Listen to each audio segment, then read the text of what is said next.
officiellement officieux et officieusement officiel. Welcome to Godio TV.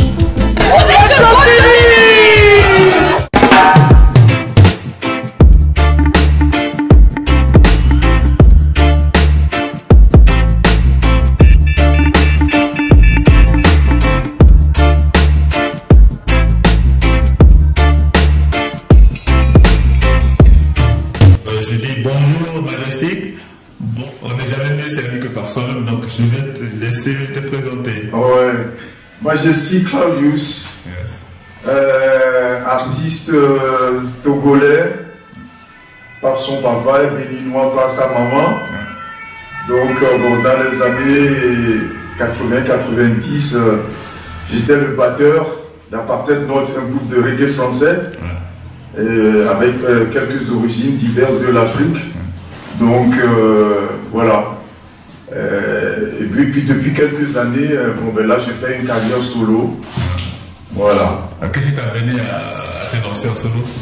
Ben, à un moment donné, je pense que dans toutes mes autres collaborations, je suis arrivé au bout du bout. Et là j'ai commencé à me poser des questions, mais en me disant, mais Majestic, tu es tout le temps derrière les autres. Bon, mais si tu as quelque chose à dire, bon, ben, essaie de commencer quelque chose pour toi. Au moins, laisse une petite trace aussi. Oui.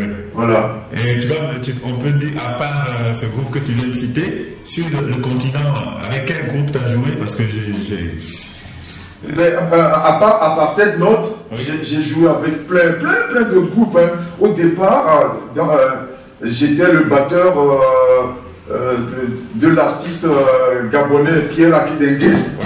Ouais. C'est une montagne, ça. Ouais, c'est une montagne. J'ai joué avec lui pendant 3 ans, de 77 jusqu'à 80. Et après, bon, j'ai rejoint Apartheid North dans l'ouest de la France. Bon, et puis Apartheid North, je suis resté 5-6 ans avec eux. Et puis à un moment donné, j'avais démarré un groupe pour moi-même et qui s'appelait Osofo.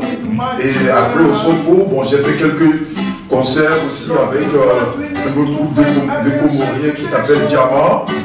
Et un autre groupe comorien aussi qui s'appelait Djibo et tout ça. J'ai fait une tournée européenne avec l'ancien clavier de Salif Keita, Cheikh Tidiane. Et puis avec l'ancien bassiste de Manu Dibango, André Manga. On a fait le tour de l'Europe. Et on devait même finir la tournée aux États-Unis, mais finalement, bon, bah, ça n'a pas pu se faire. Et puis voilà. Ok, mais depuis quand tu t'es vraiment éloigné de tout ce groupe-là pour devenir toi? Depuis, on va dire, depuis 5-6 ans. 2016. Ouais, 5-6 ans. Et depuis, est-ce qu'il y a eu un album derrière? Pour l'instant, je prépare plutôt des singles. Là, je suis rendu, je dois être rendu au moins à 5 ou 6 singles. Et là, je viens de sortir le 7 décembre dernier, là, 2022, j'ai sorti mon dernier single intermédiaire, Lutter. Et justement, et là, je suis en train de faire le tour des radios et des télés pour lancer la promo de ce single. Pour l'instant, je mets en place des singles qui vont nous amener vers un album. J'ose espérer que courant 2023, tout sera prêt pour pouvoir présenter cet album courant 2023. Ok.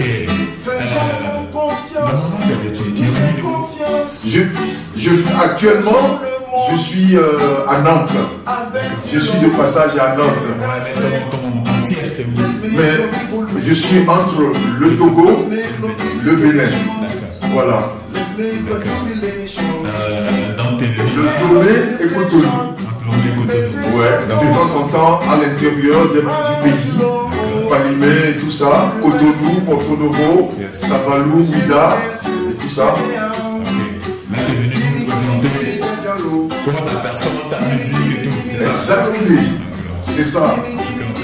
Avec nous plaisir.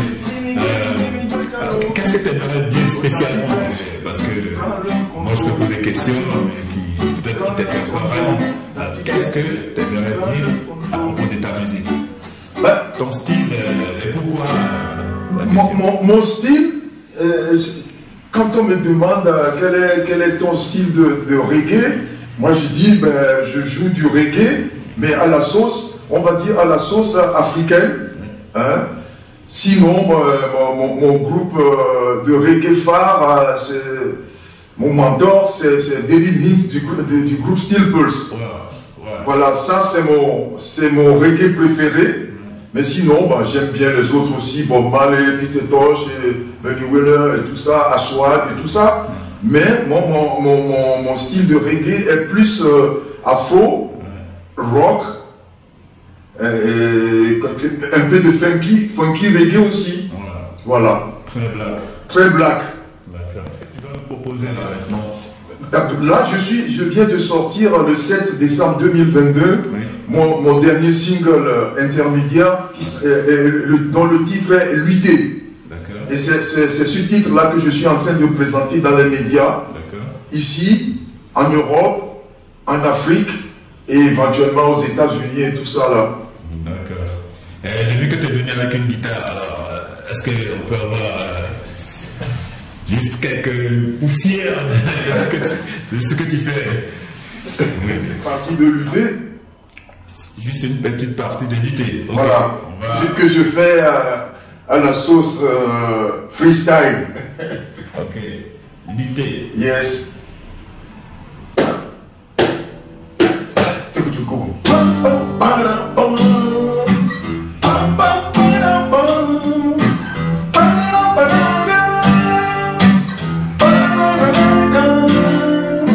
Il faut lutter. Il faut lutter. Nous luttons. Nous luttons. Nous luttons. Mobilisation. Coordination. Détermination. À chaque submission. Face à la réalité. Le système ne tourne pas en rond. Le peuple doit se mobiliser pour la libération. Putain de vie, putain de monde. C'est quoi cette vie? C'est quoi ce monde? Il faut lutter. Alors, ça c'était il faut lutter. Ouais. Ok. La lutte, la lutte, la lutte. Toujours la lutte. D'une civilisation à l'autre, il n'y a pas une seule civilisation dans ce monde où on peut trouver des êtres humains qui se disent par exemple on est vraiment, on se sent bien, on est heureux, les problèmes sont dans toutes les civilisations. Et chaque jour qui passe, que Dieu fait, bon voilà, autour de nous, il n'y a que ça. Tous les citoyens du monde entier, même dans les pays soi-disant développés, tout ça, je dirais même que certains problèmes sont encore pires dans ces pays-là que dans les pays soi-disant sous-développés. Donc la vie, ce n'est pas un long feu tranquille, c'est la lutte, et ce sera toujours la lutte jusqu'au bout. Tant qu'on aura notre sang qui va couler dans nos veines et tout ça, on sait que pour aller jusqu'au bout, c'est la lutte continue. Yes, yeah, Rastafari. Pour faire passer le message de Jah Rastafari, parce que en même temps, j'ai l'impression que l'histoire d'Haïlé Sélassié, qui est notre Seigneur, j'ai l'impression que son histoire n'est pas assez connue du reste du monde entier. Mais tout ce que Haïlé Sélassié a fait en Afrique depuis les années 58 jusqu'à ce qu'il ne soit plus de ce monde, bon, je n'entends pas vraiment. J'entends plein de gens nous sortir, nous donner des noms, des freedom fighters, en parlant de Martin Luther King, Cyril Biko et tout ça là. Mais j'aimerais bien que la jeunesse africaine et la jeunesse du monde entier essaie de connaître un petit peu plus l'histoire d'Haïlé Sélassié, parce que à cette époque, c'est lui qui, au début même de l'organisation de l'unité africaine. Et Haïlé Sélassié, c'est lui qui, à cette époque-ci, avait déjà commencé à construire des universités, et comme il disait, universelles, où tout le monde, tous les peuples du monde entier peuvent venir et voilà, se cultiver. Et je dirais que même il avait commencé ce truc-là, mais je me rends compte que dans le milieu, à part les Rastas,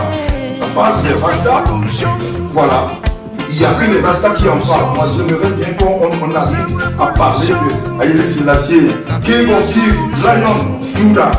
On parle un petit peu plus de lui et savoir et qu'on apprenne à la jeunesse d'aujourd'hui tout ce que ce Seigneur a fait pour l'Afrique et le monde entier. Voilà. Il faut faire passer le message de Jah Rastafari. Yes. Yes, I. Qu'est-ce que toi, yes. Qu'est-ce que toi tu en penses? L'Afrique, mon Afrique, my motherland, my sweet motherland. Moi j'ai l'impression que l'histoire de l'Afrique, pour s'en sortir, il faudrait que les Africains se réapproprient leur histoire et qu'ils écrivent cette histoire pour dire la vérité. Parce que je me rends compte que toute l'histoire de l'Afrique ne se passe que dans des mensonges. Que des mensonges, pas tous des mensonges. Bon, on a traversé des choses, on a vécu des choses, je ne vais pas les énumérer parce que moi je suis pour le futur, le passé, mais il faut se servir de ce passé qu'on a subi pour construire quelque chose. Moi je trouve que la jeunesse africaine bouge, hein? La jeunesse africaine bouge. Ouais, la jeunesse africaine bouge, mais le problème c'est que nos dirigeants ne leur donnent pas vraiment les moyens de s'en sortir. Parce que sinon, au niveau de la création et la créativité, les jeunes Africains, ils sont balèzes. Mais le problème, c'est que quand tu veux démarrer quelque chose, le nerf de la guerre, c'est toujours l'argent. Et quand tu n'as pas d'argent, tu restes couleur locale. Et pour développer tous les trucs pour que ça devienne vraiment en allant vers des multinationales et tout ça, il faut de l'argent. Et pour l'instant, il n'y a pas de promoteurs. Il n'y a pas de promoteurs qui... Si, il y en a des promoteurs, mais toujours que pour aller vers les multinationales. Ouais. Alors que normalement, pour que l'Afrique s'en sorte, il faut développer l'inclusif. Oui. Ouais, l'inclusif, c'est-à-dire que, voilà, chacun peut se lever aujourd'hui, on lui accorde un petit crédit, il sait qu'il peut se lever, il achète ça, il met ça devant sa porte, il peut vendre dans la rue, et il y a plein de femmes le font. Mais pourquoi ça ne sera pas... Il faut lancer ça par rapport à la jeunesse. Il y a la jeunesse africaine et de surcroît la jeunesse togolaise est une jeunesse instruite. Ce sont je dirais même que ce sont des cerveaux, des étudiants surdiplômés. Ils sont tellement surdiplômés que quand ils finissent leurs études, il n'y a pas de travail.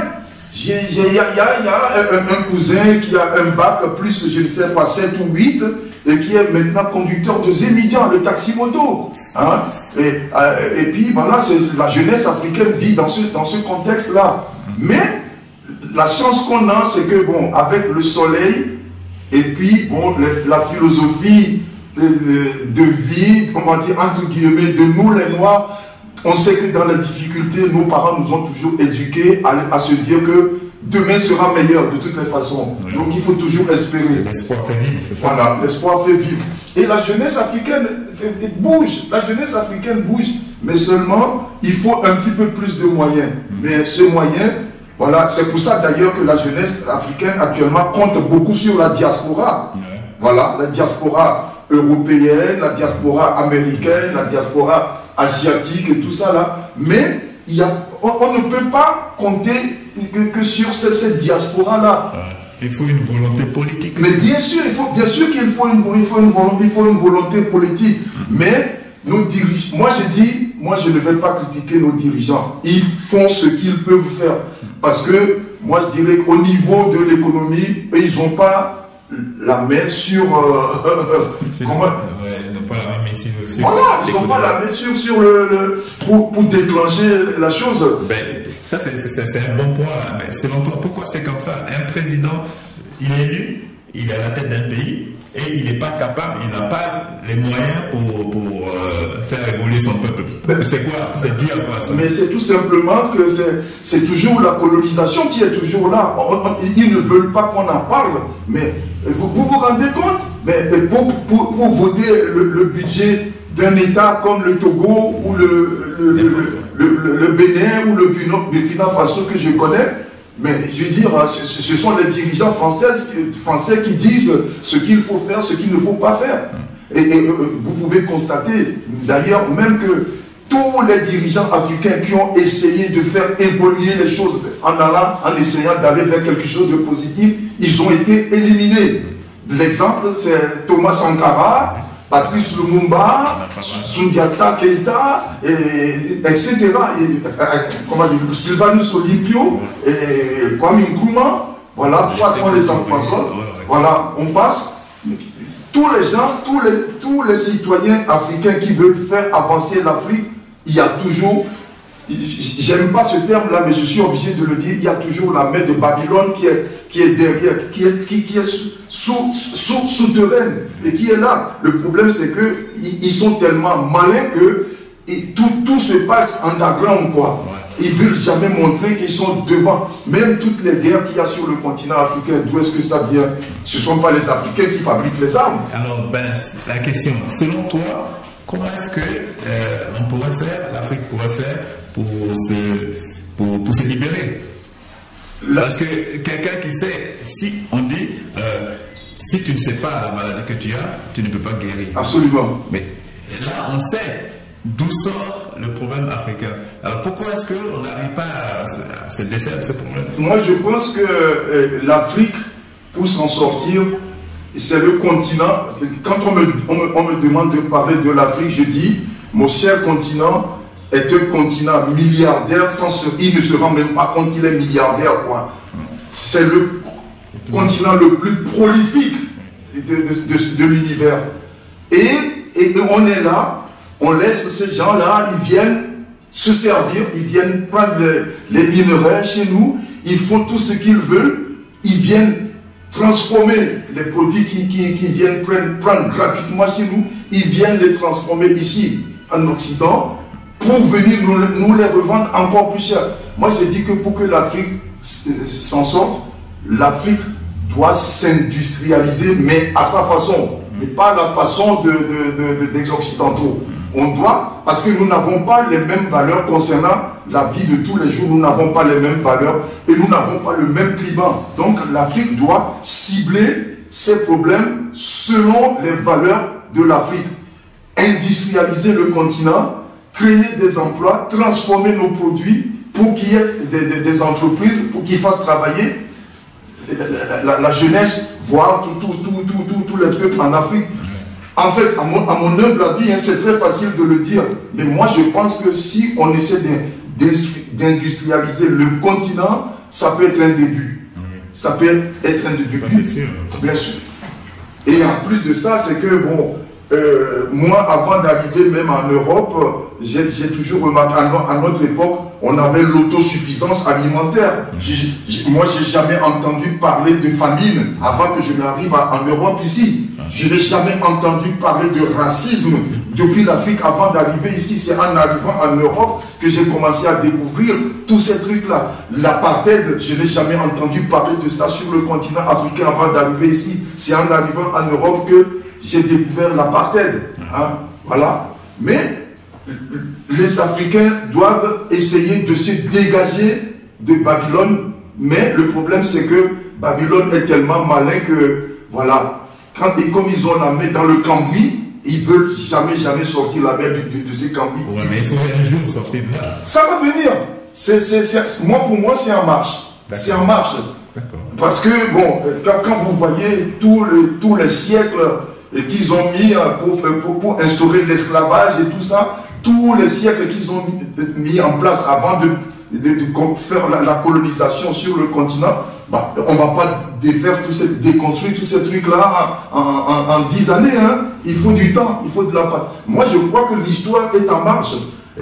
La jeunesse africaine est en train de se réapproprier son histoire et va la réécrire pour dire la vérité à sa façon. C'est obligé, c'est inéluctable. Ça doit nous permettre de connaître notre passé et vivre notre présent pour pouvoir construire notre avenir. Moi, c'est comme ça que je le vois. Oui.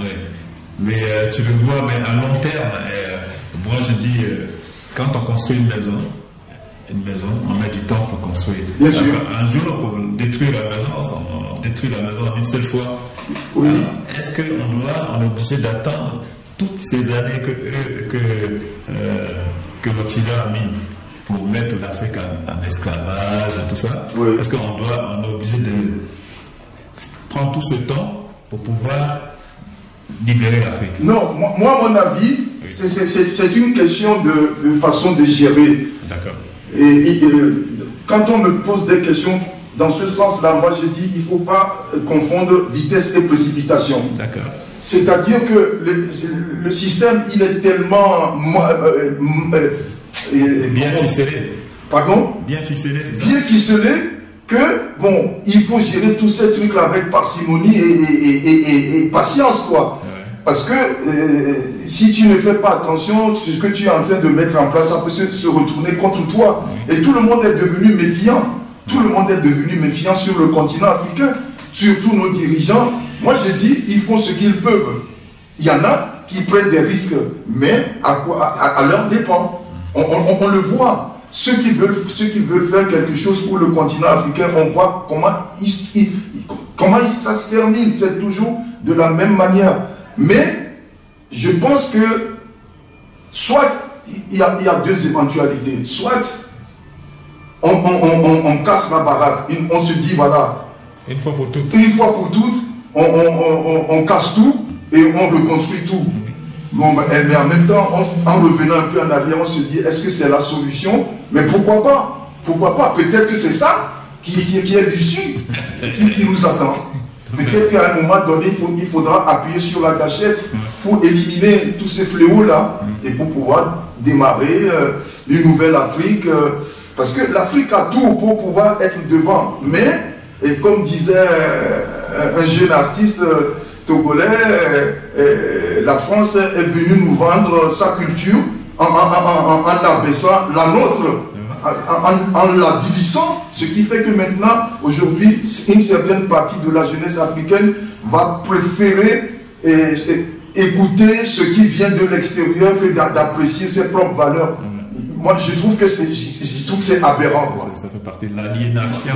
Voilà, ça fait partie de l'aliénation. Tu montres des business. Quand tu vas au grand marché à Daoulato, au Togo, et tous les commerces qu'il y a là-bas, ne sont que des commerces des multinationales. À côté, les magasins qui sont tenus par les locaux, les autochtones, il n'y a pas un chat dans ces magasins. Tous les citoyens de Lomé ou de Saint-Cancé, quand ils sortent de chez eux, ils vont plutôt dans les magasins des multinationales au lieu d'aller donner de l'argent à leurs concitoyens et tout ça. Tout simplement, c'est l'aliénation. On leur a montré que, voilà, que ce qu'ils font, ça n'a aucune valeur et que c'est toujours ce qui vient de l'extérieur et qui a de la valeur. Ouais. Voilà, il faut déconstruire tout ça. Ouais. Je pense que si l'Afrique est dans cet état-là, c'est la faute à l'Afrique même, à l'Africain lui-même. Parce qu'on n'est pas obligé, l'Africain n'est pas obligé d'accepter, de dire oui à tout ce qu'on lui dit. C'est ça l'histoire. Quand on part, c'est un peu partout, la religion est venue en Afrique pour pouvoir jeter tout ce que les Africains avaient et s'installer. Et on va aller dans tous les sens, c'est comme ça. On va parler du franc CFA que tout le monde c'est une aberration. Oui. Ouais. Donc moi je pense que l'Afrique, même l'Africain lui-même, c'est lui qui accepte de suivre ce qu'on lui dicte. Mais par contre, je n'ai pas pensé le problème sous cet angle-là. Ouais. Néanmoins, c'est une très bonne question. Est-ce que, oui, est-ce que l'Africain est dans ce truc-là, je ne saurais te répondre quoi que ce soit. Parce que, ouais. Moi, la réponse que je veux, c'est, toi, ta réponse, je ne veux pas que tu généralises. Ouais. Qu'est-ce que tu en penses? C'est ça. Si tu avais les moyens, si c'était toi qui avais la clé du Togo, Ouais. qu'est-ce que tu aurais fait? C'est ça, c'est la question, elle est là. Mais le truc, c'est qu'il y a plein de gens qui ont essayé avant moi et d'autres qui vont essayer ce truc-là après moi. Mais le problème, c'est qu'il n'y a pas de solution, allez, à l'instant T. Mais c'est que, bon, ça doit se faire petit à petit. Ou alors, il faut que ça se passe comme les Chinois l'ont fait. Oui. Parce que quand je prends l'exemple de la Chine aujourd'hui, la Chine était même encore plus pauvre que l'Afrique il y a quelques siècles de ça. Mais aujourd'hui, les Chinois sont sur le point de devenir la première puissance mondiale. Ouais. Mais tout simplement parce qu'ils se sont... Exactement. Et c'est ça que l'Afrique, éventuellement, c'est ça que l'Africain doit faire. Mais je crois que l'Afrique ne s'en sort pas parce que actuellement, les dirigeants qui sont dans ces pays ne vont pas vers la politique adéquate pour solutionner ce problème. Ils font du rafistolage, quoi. Et on fait on essaie de construire des choses avec voilà, des petits trucs à droite, à gauche, sans réelle politique, voilà, pour s'en sortir. C'est là je pourrais être d'accord avec toi que l'Africain fait partie de celui qui fout la merde en Afrique. Mais il y a des circonstances atténuantes quand même. Alors, ça va m'amener à poser cette question. Si tu as un peu d'idée dessus, qu'est-ce que tu penses du Mali actuel avec Goïta qui a essayé de mettre la France dehors, qui essaie de gérer le Mali comme il entend? Qu'est-ce que tu penses? Moi, je pense que Goïta fait une bonne chose hein, pour le Mali. Mais est-ce que j'aimerais bien que ça ne s'arrête pas qu'au Mali? Parce que le Mali nous sert d'exemple actuellement, mais j'aimerais bien que toute la sous-région, hein, l'Afrique subsaharienne, voire même l'Afrique du Nord, embraye le pas, hein, j'aimerais bien. L'unité africaine. Voilà, l'unité africaine. L'unité africaine, mais est-ce qu'on est prêt pour ça? Déjà même à l'époque, quand Haïlé Sélassié parlait de ce truc-là, tout le monde disait qu'il avait un rêve trop grand, mais petit à petit. Moi, je pense que bon, on va être obligé d'aller vers ça. Le panafricanisme, l'unité africaine, mais ça prendra le temps qu'il faudra, comme pour la construction de l'Union européenne, par exemple, pour les États-Unis d'Amérique, ça n'a pas été fait en un jour, quoi. Ouais. En tout cas, c'est bien parlé. Je ne suis pas toujours d'accord avec toi, mais c'est normal parce que moi, si j'ai un truc à faire, je disais ça à un ami hier, je fais ce que j'ai. Oui. Je fais ce que j'ai. Le cas du Mali, c'est un exemple. C'est sûr. C'est pas encore bien ficelé. C'est pas ficelé. Bon, il est tiraillé de partout, mais il a pris son destin. Ouais. Bon, c'est ça. Oui. De toute façon, tôt ou tard, on va tous partir, on va tous quitter cette planète. Absolument. Alors, faut-il partir en laissant derrière soi ces nourritures encore dans les griffes de ce lion qui bouffe toute l'Afrique? Ou alors, faut arrêter tout et souffrir? L'idéal, ce serait d'arrêter tout court. L'idéal, ce serait d'arrêter tout court. Et il faudrait qu'on ait des leaders qui nous amènent vers cette façon de gérer l'Afrique. Mais bon, pour l'instant, il y a un seul que je trouve qui tient encore la route, à part à Goïta, au Mali. Moi, c'est Kémy Séba. Pour moi, Kémy Séba, il est sur la bonne voie. Mais il n'a pas de clé. Il n'a pas la clé. Il est un peu comme tout le monde. Il a les idées. Oui, mais il a les idées. Ça ne suit pas. Bien sûr. Il n'est pas en position de prendre des décisions. Bien sûr, il a les idées, mais voilà, petit à petit, je ne sais pas. En tout cas, je sais que tu as raison, man, parce que soit on casse tout et on reconstruit, ou alors on continue dans le même blablabla. Ça, c'est sûr. Maintenant, il faut que le continent africain arrive à prendre la décision un jour. Allez, on casse tout et on y va. On attend ça. Moi, c'est pas un conseil que je donne, je vois ça comme ça. Bien sûr. C'est pas un conseil qu'on donne, hein, mais c'est une possibilité. Oui. Ouais. Oui. Alors, bon, je te laisse le dernier mot et puis après on passe à la musique. Yes, I. Alors, on a discuté de quoi est-ce que tu aimerais parler? Qu'est-ce que tu veux exposer? Qu'est-ce que tu veux dire par ta musique? Juste dire, comment dirais-je, aux mélomanes qui aiment le reggae, que voilà, Majestic Claudius a fait sa route à un moment donné et qu'aujourd'hui, bon, il est en train de construire quelque chose pour lui-même à travers cette carrière en solo et j'aimerais bien partager ma musique avec eux. Voilà, surtout qu'ils arrivent à comprendre cette musique que je joue et voilà, que ça fasse, cette musique fasse sa route et puis bon, à mon humble avis, bon, que ça s'épanouisse et prenne des envolées jusqu'où j'en sais rien. Voilà, on lit Diallo. Bon, en règle générale, de quoi parlent tes chansons? Parce que je pense que tout n'est pas chanté en anglais ou en français ou bien à Mina. Non. De quoi tu traites? De quel sujet tu traites?